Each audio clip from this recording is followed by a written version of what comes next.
western coast of the North American continent is a land of movement and change. A border zone between the Earth's crustal plates, shifting against one another as our planet continues to evolve.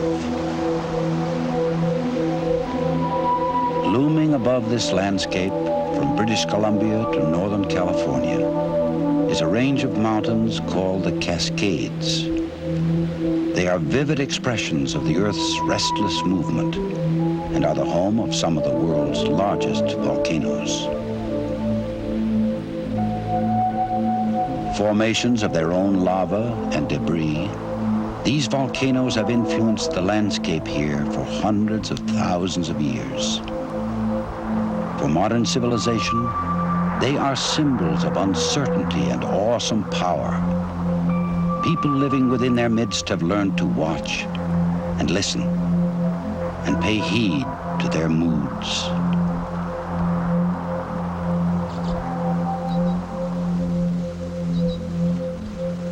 In southern Oregon, within an area now known as the Klamath Basin, there live a people whose coexistence with the volcanic landscape has encompassed many thousands of years. They see the physical world and the spiritual world as one. Each rock, each plant, each animal with whom they share their environment is an individual reflection of creation. The forces of weather and geologic change are the embodiment of powerful spirits which influence their lives.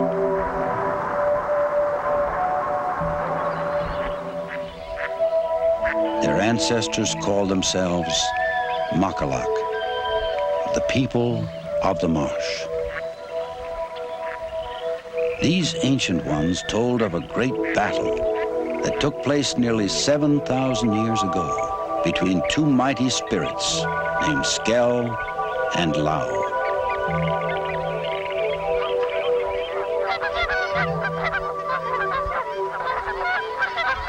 Skell was the spirit of the above world, the region of light and beauty.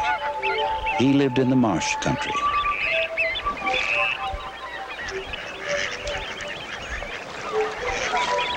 His messengers included the most active and beautiful creatures of the marsh when they appeared in visible form.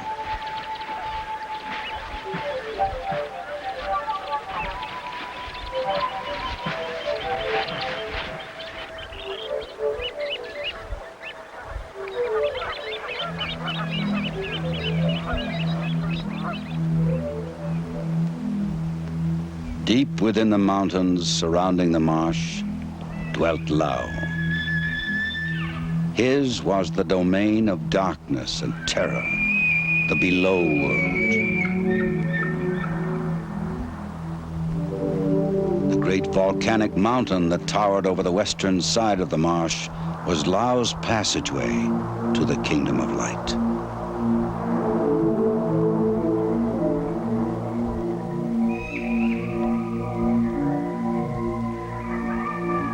In time, the spirit of the below world became angry with the people of the marsh. He emerged from the mountain as a dark cloud of smoke and vowed that he would destroy them. Hearing Lau's thundering voice, Skell came to the defense of the people, and a furious battle began.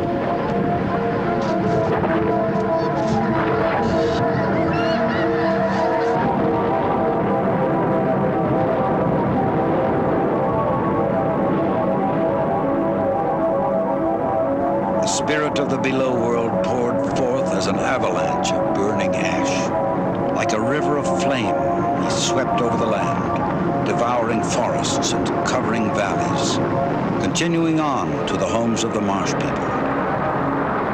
To appease the wrath of the angry spirit, shamans climbed the mountain and threw themselves into the pit of fire. But Lau would not be appeased.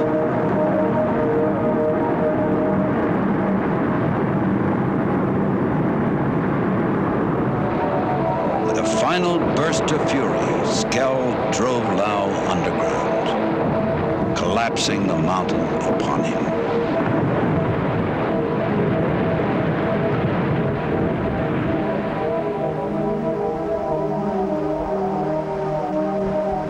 When daylight returned to the land, the high mountain was gone.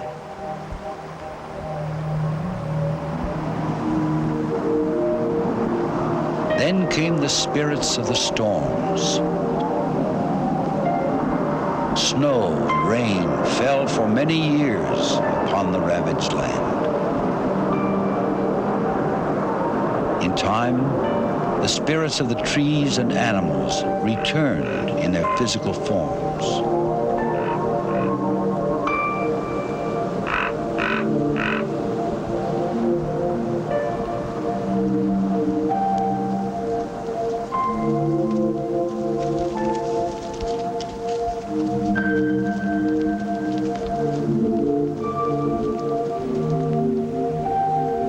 The waters brought by the snow and rain covered Lau's entrance to the above world. Peace and quiet reigned over the earth.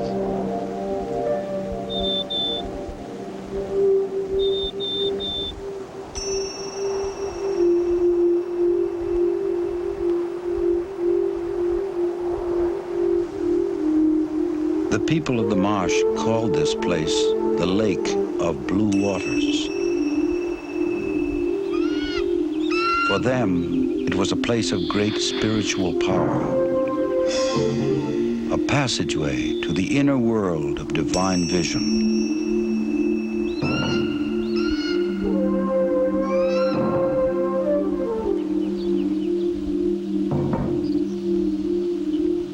They came to this sacred lake to bathe in its waters, seeking contact with the spirit beings who dwelt there.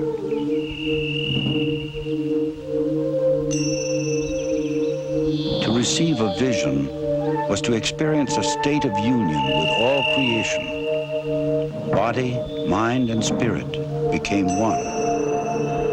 Hunter, warrior, and shaman could return to their people with great strength and wisdom.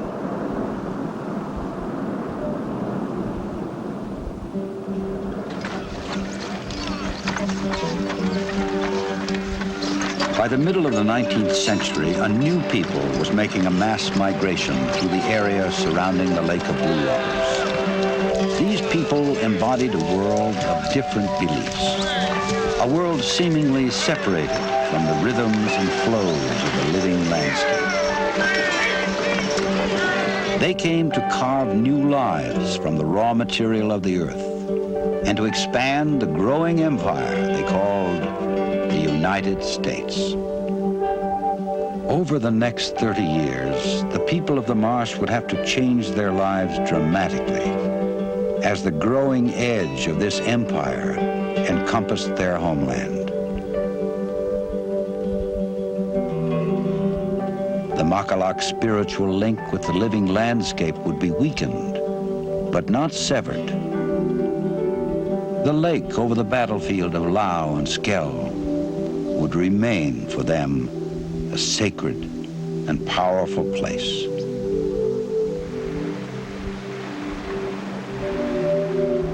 During these years of the great westward migration, the Lake of Blue Waters was discovered by gold prospectors and visited by soldiers, hunters, and thrill seekers.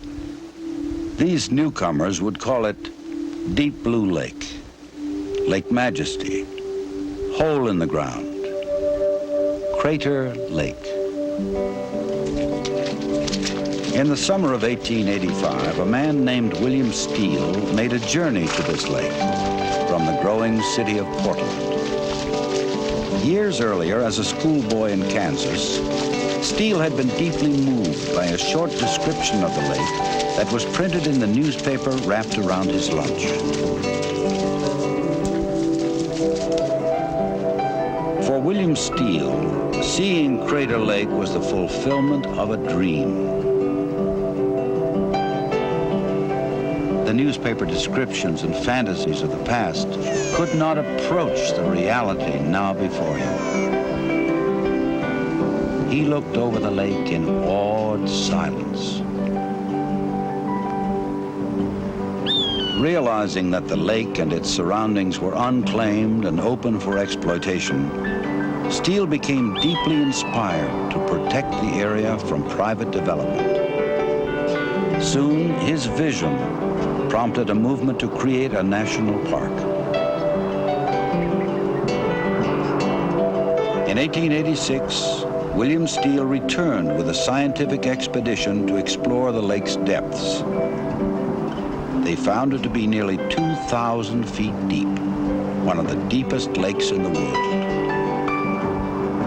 During the years that followed, Steele wrote numerous books and hundreds of newspaper articles describing the dramatic features of the lake and the deeply spiritual feelings he experienced there. The Lake of Blue Waters became known to people throughout the country. In 1902, Congress spoke for the hopes of an entire nation by preserving Crater Lake as a national park. In the tradition of the Makalak, it was recognized as a sanctuary of the spirit for all people.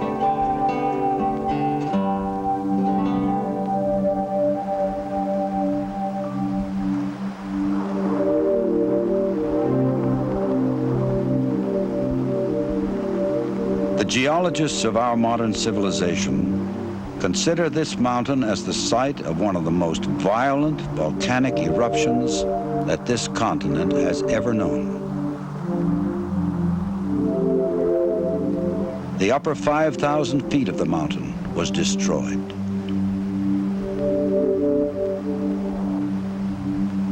Fallout from the eruption blanketed hundreds of thousands of square miles with a layer of fine gray ash. This layer remains today as the signature of an awesome event and a reference point in geologic time.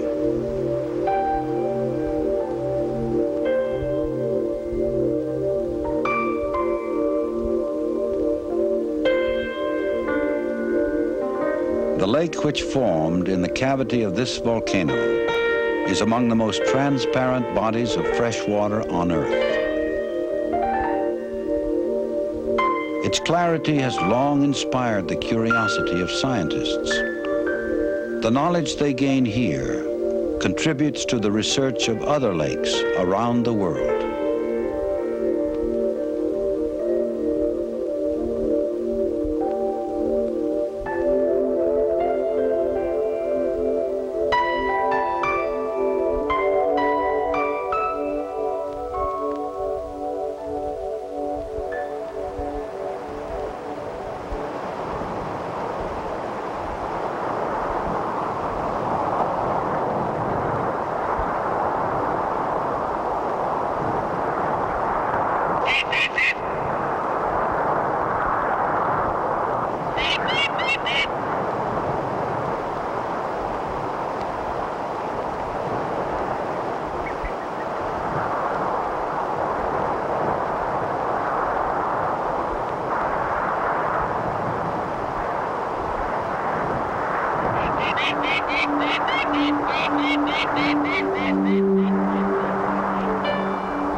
For hundreds of years, humankind has been coming to this lake, seeking power and vision and knowledge, seeking a sense of completeness within the universe that we all share. The Lake of Blue Waters will remain for us a sacred place until Lau and Skell rise to do battle again.